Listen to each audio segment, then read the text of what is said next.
Amém. Glória a Deus. Estamos felizes? Ah, não tá não, tá? Amém? Glória a Deus. Que bem. Estamos juntos mais uma vez, todos os dias na casa do Senhor. Nosso desejo, pelo menos o meu e acredito que o seu também, estar todos os dias na presença de Deus.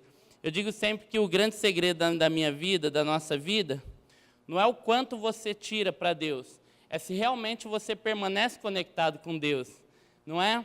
É você passar o dia conectado com Ele. Não é tirar aqueles momentos, eu vou me retirar para Deus. É óbvio que isso é bom e é saudável. Mas o dia a dia, conectado com Deus, falando com Deus, na tua caminhada, caminhando no carro, dirigindo e falando com Deus em espírito, não é? Porque Deus ama se relacionar conosco. Amém, meu irmão? Glória a Deus. Então, abra comigo, antes de tudo, 1 Samuel, capítulo 7.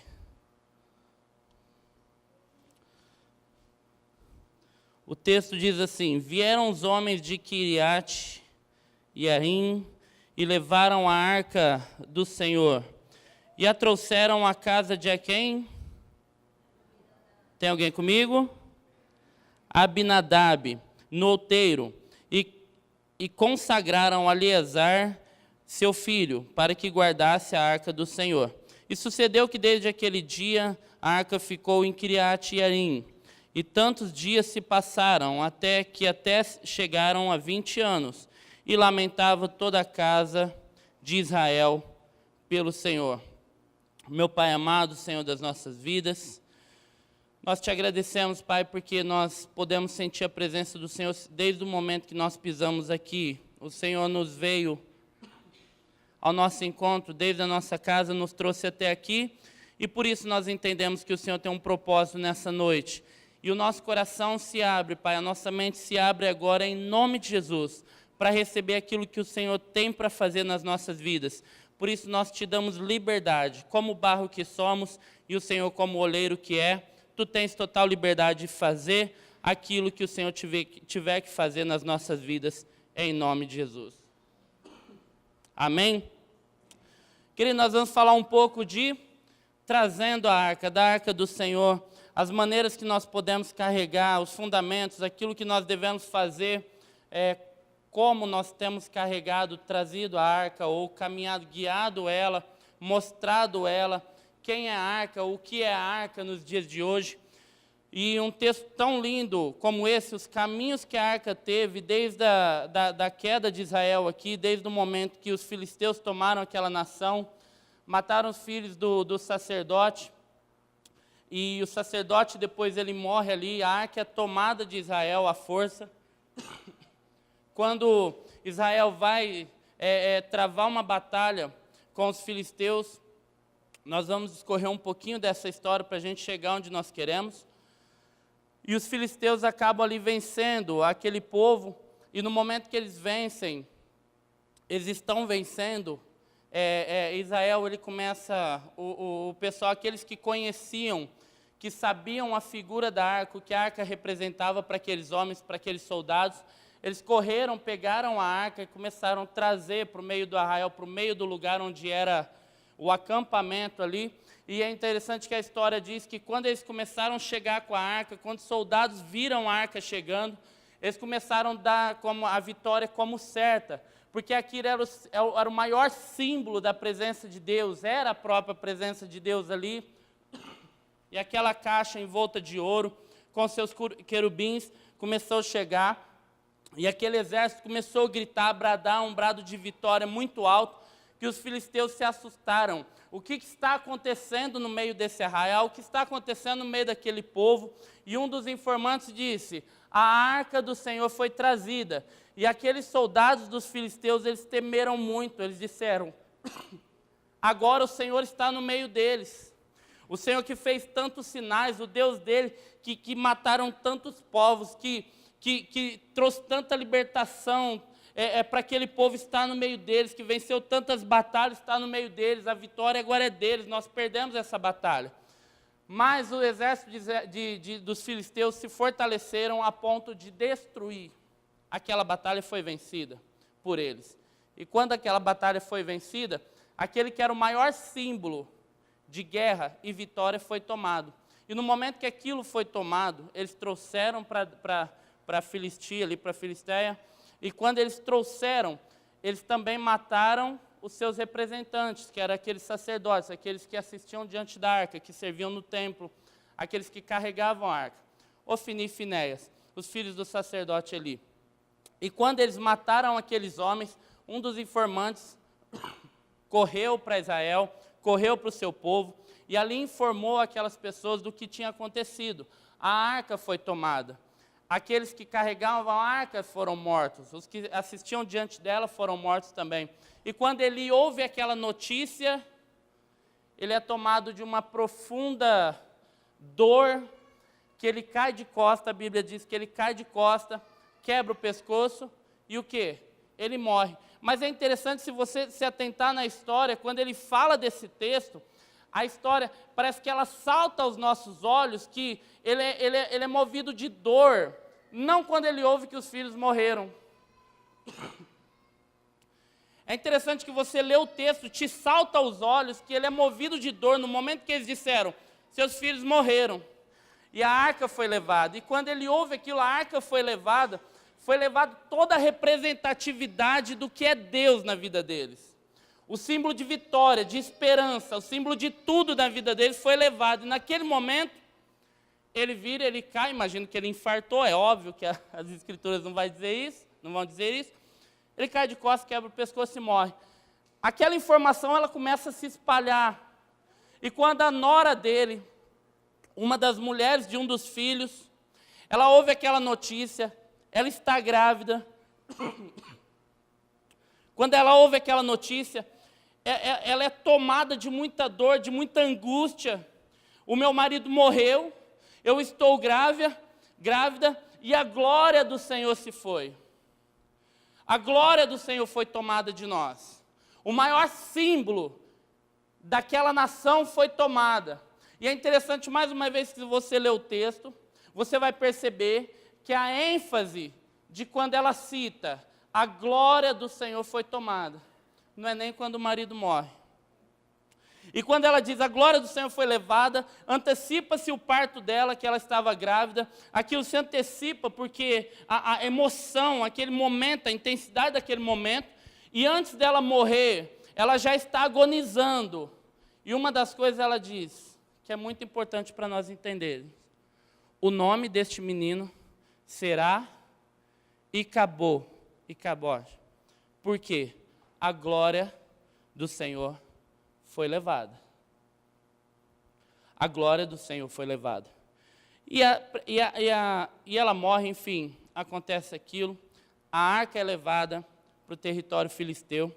Quando a arca é levada para o território filisteu, ela é colocada diante do quê?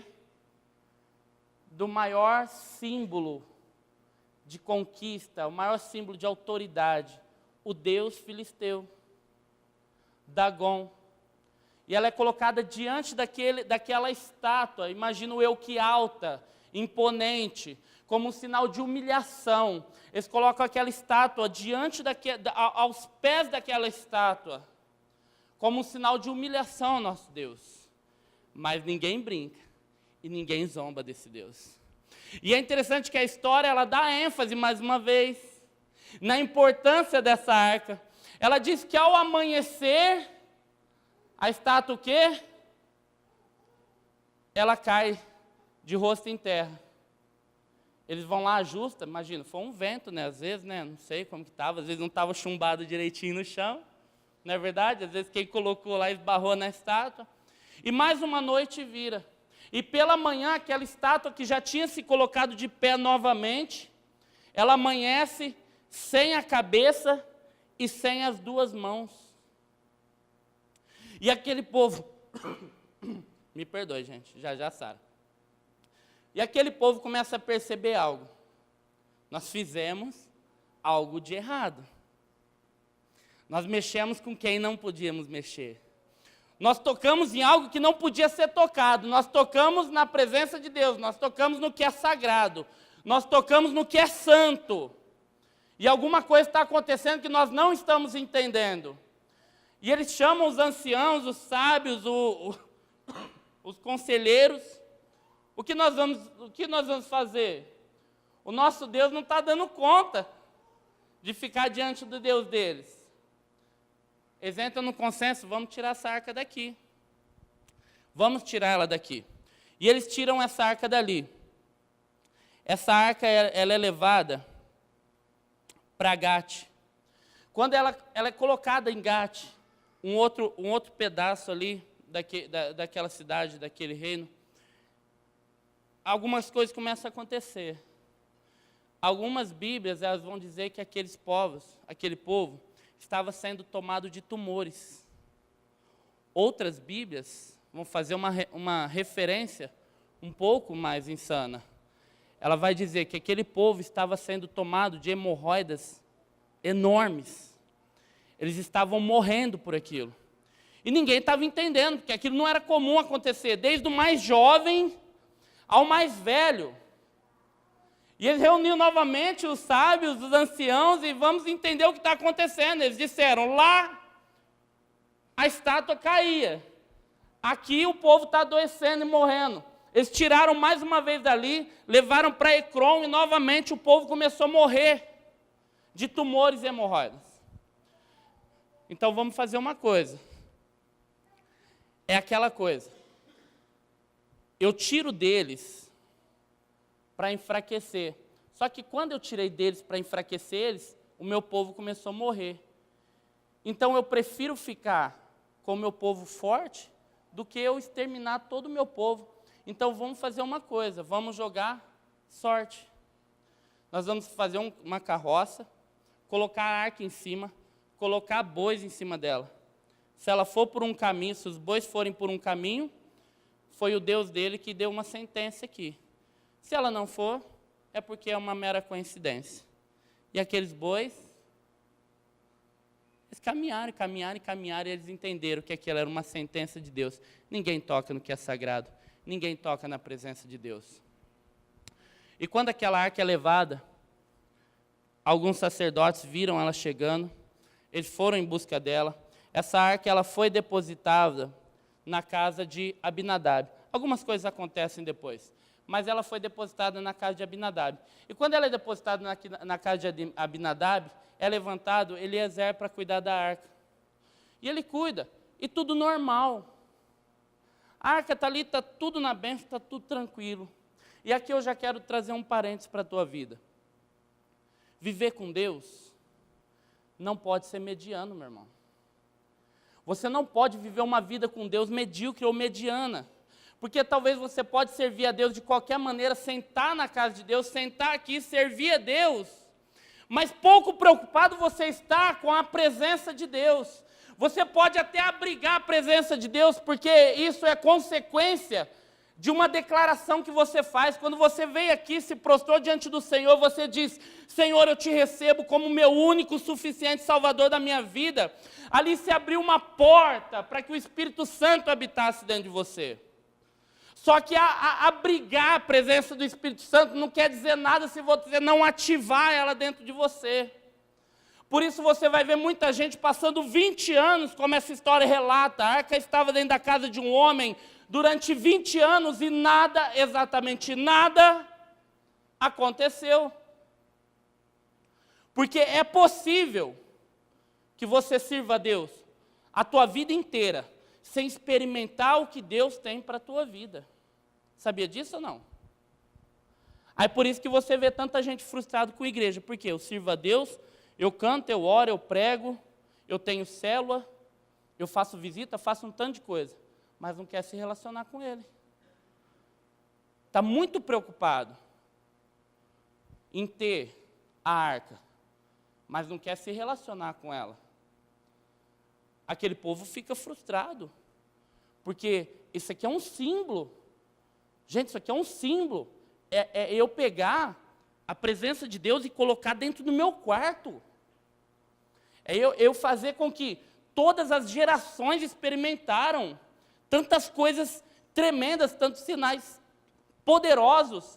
e de repente eu ficar com ela 20 anos dentro do meu quarto e nada acontecer. Davi fica sabendo. E o que ele faz? Eu preciso trazer a arca de volta. Nos tempos de Saul, nos dias de Saul, ninguém se preocupou. Lembra daquilo que nós comentamos há poucos dias atrás? Saul estava preocupado, não era identificar quem que era o inimigo dele, ele estava preocupado em matar Davi. Quando ele tinha que estar preocupado que a arca foi levada, ele tinha que correr atrás dela. Mas ele estava preocupado em destruir aquele homem que era um possível sucessor do trono. E ele pouco se preocupou com a arca, pouco se preocupou com a presença de Deus. E Davi, no primeiro momento que ele lembra daquilo, ele fala, eu preciso trazer a arca de volta para dentro de casa, no lugar dela, onde ela tem que estar. Quantos momentos da nossa vida, meu irmão, e eu preciso que você entre dentro disso. Quantos momentos da nossa vida a gente vai caminhando, aí você cai em si, eu estou tão distante de Deus, eu estou servindo a Deus, mas estou distante de Deus. Aí você tem que cair em si, se lembrar do que Deus significa para a tua vida, do que a presença de Deus significa para a tua vida, e fazer como Davi, eu preciso trazer ela de volta. Só que é interessante que Davi está muito impulsivo aqui. Davi está muito louco, ele está desesperado. Ele não se atenta da maneira correta. Então ele vai, ele leva homens, leva carros, bois preparados para aquilo. Eles colocam a arca em cima de um carro. Em cima de um carro de boi. E está tudo certo. E ele começa a caminhar com aquele carro, com aqueles bois. Usar o outro sacerdote, o outro levita. Está aqui, está tudo protegido, vamos levar a arca de volta para casa. Vamos caminhar, nós vamos levar ela de volta para casa, no lugar dela. O boi tropeça. Estruturas humanas, elas são falhas. Aí o boi tropeça, o que acontece? A arca balança. Uzá vai com maior boa intenção, esse é o segredo. Com a maior boa intenção, só que de boa intenção o inferno está cheio. Ele vai e mete a mão na arca, eu preciso cuidar. Só que Deus não se manipula, muito menos da maneira errada. Ele vai e mete a mão na arca, é simultâneo. Tocou de forma errada, morreu. E aquele povo entra em desespero. Cara, o cara foi fulminado aqui. Como que a gente vai pôr? Não tem nem como pôr a mão mais para pôr essa arca no lugar, o que a gente vai fazer? Aí Davi começa a entender, eu fiz da maneira errada.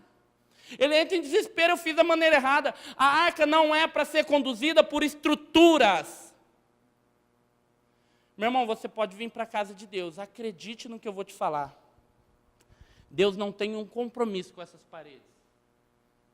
O compromisso dele está com você. O compromisso dele está comigo. A maneira que eu trato a presença dele é a maneira com que ele retribui aquilo que é o desejo do meu coração. Se você trata a presença de Deus de qualquer maneira, você não tem poder de exigência em nada. Você pode até confrontar Deus com a palavra. Mas o grande segredo está, se ele passou a habitar dentro de você, ele veio com um pacote completo dentro de você. Nós fomos formados de antemão dentro dele. Nós fomos elegidos nele. Nós fomos formados nele.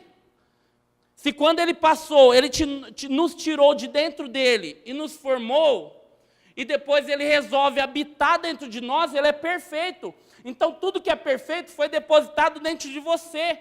E um caminho perfeito foi depositado dentro de você. E quando eu entendo isso, eu começo a entender que tudo está pronto dentro de mim. E todas as promessas estão já realizadas dentro de mim. Só que eu não posso pôr a mão, ainda que seja meu, se eu não estiver apto a pôr a mão. Porque se eu pôr a mão, mesmo que seja eu, e eu não estiver apto, eu sou passivo de morte. Se eu não me engano, Gálatas vai dizer isso. O herdeiro, ainda que seja dono de tudo, enquanto ele é menino, ele nada difere do servo. Ele é dono de tudo. O Thales é dono do meu carro. É ou não é? Por herança é dele. Mas se ele pôr a mão hoje, o que acontece? Ele bate no primeiro poste que está e morre todo mundo. Não é tempo dele pôr a mão naquilo que é dele. O filho pródigo passou tudo aquilo que ele passou, por quê? Porque pôs a mão naquilo que era dele antes da hora, de maneira errada. Uzá vai pôr a mão. Davi entra em desespero. Vamos voltar. Agora nós vamos pegar essa arca, nós vamos colocar na primeira casa que a gente vê, a arca cai no colo de Obed-edom. E aqui existe uma grande diferença. Aquele homem recebe aquela arca. Só que ele não recebe como Abinadab. Abinadab, a primeira coisa que ele recebe a arca, ele faz um altar para a arca, ele coloca a arca lá, ele coloca alguém para servir diante da arca. Obed-edom, ele recebe a arca na casa dele. Ele se relaciona com a arca. Eu imagino que ele presta culto. Eu imagino que mesmo que ele não pode assistir diante da arca, mas eu imagino aquele homem desejoso, colocando o coração naquela situação. Ele diz, a maior autoridade do mundo, o maior sinal do mundo, aquele que é o ser mais poderoso do mundo, está dentro do meu quarto, dentro da minha casa, dentro da minha sala. Não pode ser da mesma maneira hoje, tudo tem que mudar. E a Bíblia diz que em pouco tempo, se eu não me engano, 7 meses, 3 meses, que a arca ficou em Obed-edom, a Bíblia diz que ele, a tua casa, todos os teus bens prosperaram, e ele foi muito, muito abençoado. E todos os povos puderam contemplar aquilo que o Senhor fez na casa daquele homem, na vida daquele homem. Meu irmão, nós precisamos nos atentar a estas coisas. Durante um período da minha vida, e isso como testemunha, eu sempre digo isso e não tenho vergonha disso, porque Deus já me livrou disso. Eu lembro que durante 2 anos da minha vida, eu servia a Deus, sempre servia a Deus com muita intensidade. Mas durante um período de 2 anos da minha vida, pastora, eu servia a Deus, servi aos ministérios, fazia o que tinha que ser feito, nunca faltei culto por nada, sempre motivações assim, extremas de doença, enfim, tantas coisas, mas servindo a Deus muito, com muita intensidade. Mas eu comecei a perceber que eu passei um período da minha vida servindo, trabalhando, honrando a casa de Deus, os meus compromissos, os ministérios que eu servia. Mas eu caí num profundo choro uma noite. Eu lembro que foi uma rede jovem, foi lá no outro prédio. Eu disse, Deus, eu não me lembro da última vez que eu me relacionei contigo. Eu não me lembro da última vez que eu falei contigo. Eu não me lembro da última vez que eu ouvi a tua voz. E aquilo foi muito doloroso para mim. O meu coração encheu de amargura naquele momento. Eu disse, Senhor, fala comigo. Fala comigo hoje, fala comigo nessa noite. E nada acontecia, meu irmão. Nada acontecia. E eu dizia, o que eu fiz com a presença de Deus, o que eu fiz com as coisas de Deus. 2 anos, naquele dia cravaram-se 2 anos da minha vida, servindo a Deus, na casa de Deus, vindo todos os cultos. O que eu faço hoje não é nada diferente do que eu faço há anos da minha vida. E eu dizia, naquela noite, eu disse, Deus, eu não me lembro da última vez que eu ouvi a tua voz, eu não me lembro da última vez que eu ouvi o Senhor falar comigo, eu não me lembro da última vez que o Senhor se apresentou para mim. E antigamente, com muito mais intensidade, eu tinha alguns sérios deslizes, né? Parece que eu não batia muito bem a minha cabeça. Eu disse para Deus, Deus, eu só saio daqui se o Senhor falar comigo. Só que não dessa maneira. Eu lembro que eu puxei uma cadeira, lá as cadeiras, não sei se o senhor lembra, eram todas aquelas fileiras grudadas, né? Quando colocou as cadeiras de pano já, com almofada e tal, tinha aquele ferro. Eu puxei a minha cadeira lá no fundo. Antes de começar o culto, sempre cheguei 1 hora antes do culto, e eu disse, Deus, o Senhor precisa falar comigo, porque senão vai dar algum tipo de problema. E eu subi naquela cadeira, eu fiquei de ponta cabeça nela, André. Dá para imaginar? É óbvio que eu não tinha tanta saúde assim, Mas eu fiquei de ponta cabeça naquela cadeira. E parece engraçado, mas é o desespero de um homem apaixonado por Deus, que não ouve a voz de Deus. É o desespero de alguém que está servindo a Deus, que viu a arca sendo levada da vida dele. É o desespero como o coração de Davi. Eu não me dou conta mais. Eu não posso reinar sem a presença de Deus. Eu não posso reinar se essa arca não estiver aqui.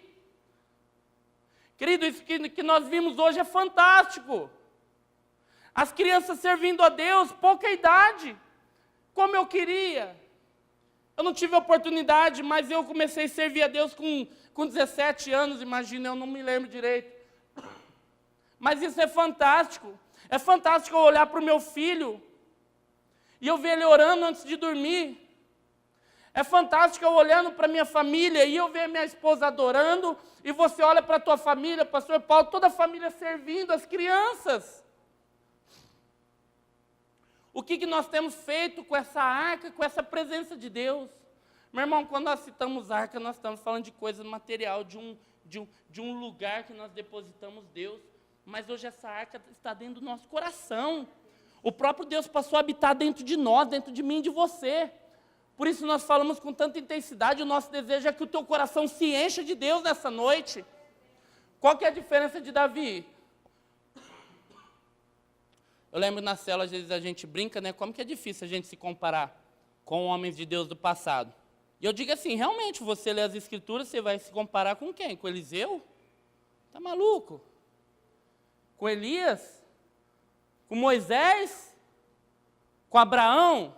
Não dá para se comparar. Ainda que a Bíblia diz que nada difere de nós, que são seres humanos, mas é uma vida toda consagrada, é difícil você se comparar. Mas aí Deus permite um homem como Davi rasgar o coração dele, um homem cheio de pecado, cheio de erro, matou, traiu, mentiu, é homicida. E aí depois lá na frente, o homem mata aqui, depois ele se joga diante do Senhor. Senhor, eu não sei mais o que eu faço na minha vida, eu tenho que lançar minha cabeça no pó, eu não sei, minha vida é uma desgraça, eu não sei fazer da maneira correta. Aí ele vem, tenta fazer para Deus da maneira certa, luta, escorrega, bate a canela e volta lá diante do Senhor. E o Senhor vira para ele e fala, eu não achei um homem segundo o meu coração como Davi. E aí eu começo a aproximar aquilo que é referência de mim.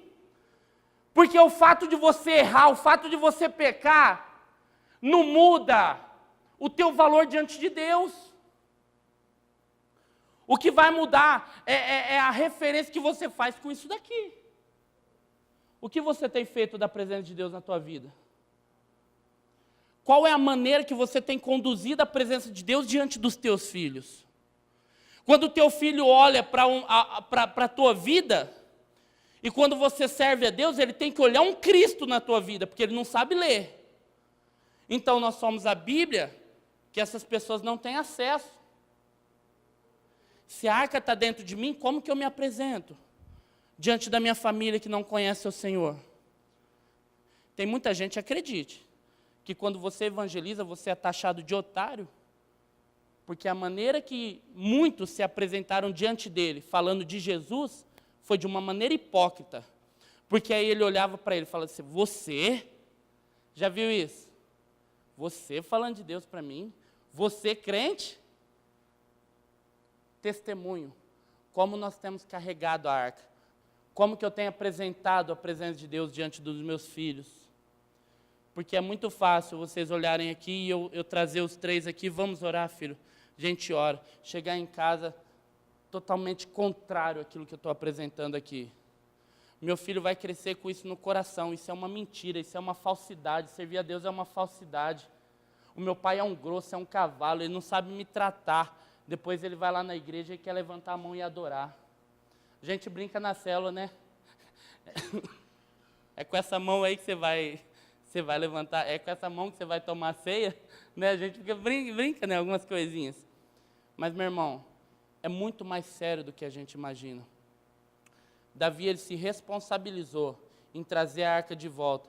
Quando Uzá meteu a mão na arca, ele entendeu que aquilo que era santo não pode se misturar com o profano. Os nossos limites humanos não quer dizer nada diante de Deus. Diante de Deus, Ele está interessado no teu coração, a maneira que você serve. Quando Deus fala, faz referência a Laodiceia, Ele está fazendo uma referência daquilo que aquele povo entendia. Quando Ele fala, não é quente, porque não é quente, nem é frio, és mornos, eu estou disposto, ou estou quase para vomitar-te da minha boca. Ele está falando de uma região de águas termais. Aquele povo vivia, e aquele povo, quando ele ia tomar água termal, a água que é morna, eles tinham ânsia, porque a água morna, com o tempo, ela cheira mal, ela te dá ânsia. Quem consegue tomar água quente? Água morna? Não mata a sede. Aos nossos olhos não serve para quase nada. Malemar aqueles programas de sobrevivência que o cara esquenta, ferve água e toma. Eu não consigo entender até hoje como é que mata a sede daquele jeito. Não dá. Então ele faz uma referência. Você não pode carregar a arca de qualquer forma. Se for para ser mediano, é melhor que não faça.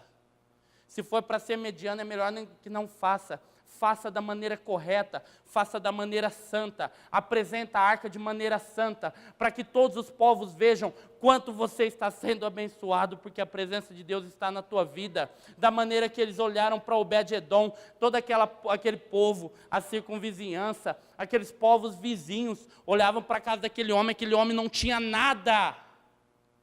Quando foi depositado a arca na casa dele, quando ele começou a se relacionar com Deus, a vida dele mudou. Isso não é uma história de carochinha, não é fantasia, não é nada disso. Nós estamos falando de um fato. Quando você se relaciona com Deus, a tua vida muda. Ninguém está falando que você vai ficar rico, que você vai ter grandes conquistas, mas a tua vida vai mudar. E você vai caminhar na plenitude daquilo que Ele escreveu para a tua vida. Os teus filhos vão caminhar naquilo que Ele escreveu para a vida deles. O pastor costuma dizer, o lugar mais rico da terra é o cemitério. Tem muito pastor que não foi pastor, que está morto lá. Tem muito médico que não foi médico, morreu antes de cumprir o teu chamado. Muito evangelista, muito missionário. Muitos homens que tocariam as nações, porque não entenderam a importância de trazer a arca da maneira correta. Amém, meu irmão? O silêncio, ele diz muita coisa. Eu não estou entendendo nada ou está confrontando o meu espírito. Qual das duas? Está confrontando, né? Eu quero acreditar assim para mim dormir tranquilo essa noite. Porque nenhuma palavra é válida se não trouxer confronto na sua vida. Massagear o ego. Pedro andava e a sombra dele curava. Amém?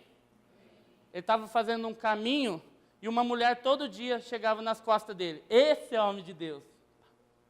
Esse é um grande homem de Deus. Esse é um grande homem de Deus. Chegou um dia que ele não aguentou. Ele fala, afasta-te de mim, Satanás. Porque bajulação eu não quero. Bajulação só quer quem quer reconhecimento. Nosso reconhecimento vem de Deus. Então, meu irmão, a palavra ela não é para bajular, ela não é para massagear. Porque se ela não trouxer confronto nas nossas vidas, não traz restauração. Se não traz restauração, ninguém melhora. Amém? A arca foi levada para Israel, novamente. Quando ela chega em Israel, o povo entra em delírio. Eles começam a fazer uma grande festa, porque eles começaram a entender que a glória do Senhor retornou para as nossas casas. Se coloque de pé em nome de Jesus.